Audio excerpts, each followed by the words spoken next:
मसीह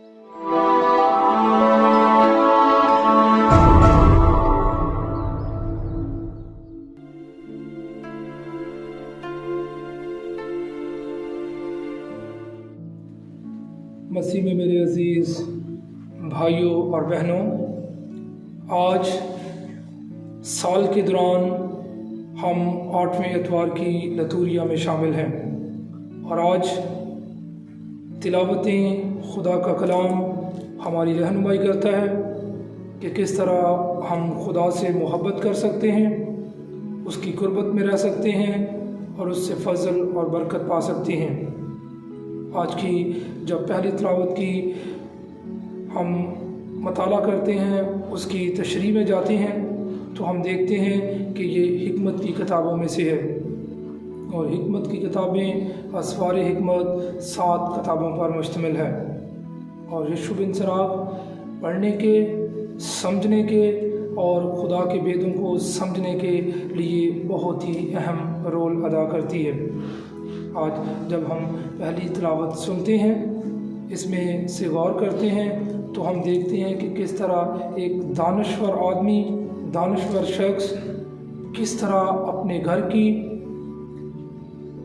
घर से मुराद वो अपने जिस्म, अपनी रूह और अपने जहन की किस तरह हिफाजत करता है, किस तरह वो अपने बपतिस्मा की रूह में पवित्र होकर, मजबूत होकर, कायम होकर वो खुदा के अहकाम पर अमल करता है। खुदा के साथ बपतिस्मा पाकर, उसके नाम से बपतिस्मा पाकर हम उसके फर्जंद, बेटे और बेटियां बनते हैं।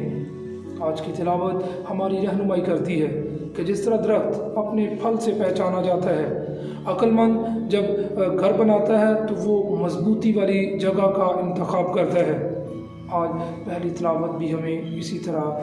तरफ लेकर आती है कि हम अपने आप को मजबूत करें, हम अपनी ज़िंदगी पर गौर करें, हम अपने उफ्तार, गुफ्तार, चार चलन, उठने बैठने और खुदा के साथ मोहब्बत को और ज़्यादा बढ़ोतरी दें ताकि खुदा हमें मोहब्बत की डोरियों से खींचे। आज की जब हम दूसरी तिलावत पर गौर करते हैं तो हम देखते हैं कि मुक़द्दस पौलुस रसूल का ख़त, पहला ख़त करंथियों के नाम, जिसमें ज़िक्र पाते हैं नो क्रॉस नो क्रॉन, यानी अगर हम मसीह की मोहब्बत में गिरफ़्तार होकर हम उसके दुखों को, उसके मुसीबतों को जब तक महसूस नहीं करते, अपने जिस्म में उसको हम जगह नहीं देते, तब तक हम अपने मसीही ईमान में मजबूत नहीं होते। आज की अंजील लूका के मुताबिक कि हम हमेशा अपने आप को कामिल समझते हैं और दूसरों को हकीर जानते हैं। हम हमेशा अपने आप को बड़ा बनाते हैं और दूसरों को छोटा करते हैं। हम अपने आप को कई दफ़ा दूसरों से बालातर समझ लेते हैं कि आई नो एवरीथिंग, मैं कामिल हूँ, जबकि हम सब कामलियत की राह पर हैं। आज जब हम ज़िक्र पाते हैं खुदाम यीशु मसीह की ज़िंदगी पर निगाह करते हैं तो हम देखते हैं कि खुदाम यीशु मसीह अपने बाप की वफ़ादारी में कायम रहकर,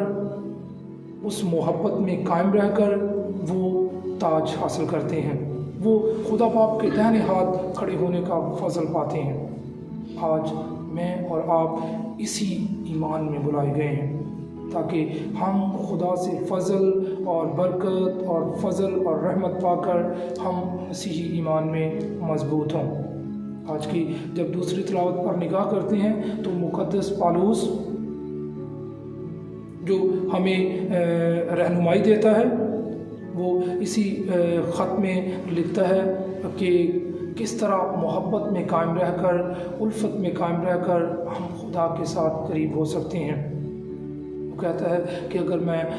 फ़रिश्तों की ज़ुबानें बोलूं, अगर मैं पहाड़ों को हिला दूं, अगर मैं नबूवतें करूं, अगर मैं तर्जुमों की क़ुव्वत रखूं, अगर मैं बदरुओं को निकालूं और मुझ में मोहब्बत ना हो तो मैं हेच हूँ,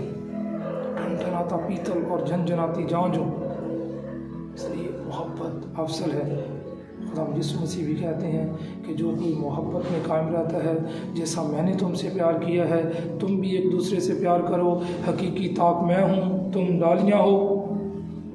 اور اسی طرح وہ کہتا ہے کہ اگر تم مجھ پر ایمان لاتے ہو تو میرے باپ کے گھر میں بہت سے مکان ہیں۔ ہم سب بپتسمہ کی روح سے اسی ایمان میں بلائے گئے ہیں،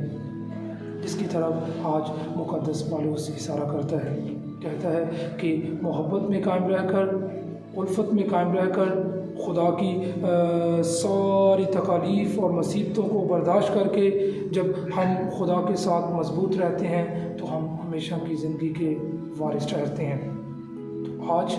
ہم سب اسی ایمان میں بلائے گئے ہیں۔ اسوار حکمت بھی ہماری رہنمائی کرتے ہیں، آج کی لوکا کی انجیل بھی ہماری رہنمائی کرتی ہے کہ ہم اپنے آپ کو سب سے پہلے بہتر بنائیں، اپنے آپ کو کاملیت کی راہ کی طرف لے کر چلیں، پھر ہم اپنے بھائی کی طرف اشارہ کریں، پھر ہم دوسروں پر انگلی اٹھائیں۔ ہم جج نہ بنیں بلکہ ہم حلیم اور فروتن بنیں جیسا ہمارا آسمانی باپ ہے۔ تو آئیں آج اسی ایمان میں بڑھتے ہوئے، ترقی کرتے ہوئے خدا سے فضل اور برکت پانے کے لائق ٹھہریں۔ خدا آپ سب کو برکت دے اور آپ کی حفاظت و نگہبانی کرے، باپ اور بیٹے اور القدس کے نام سے آمین۔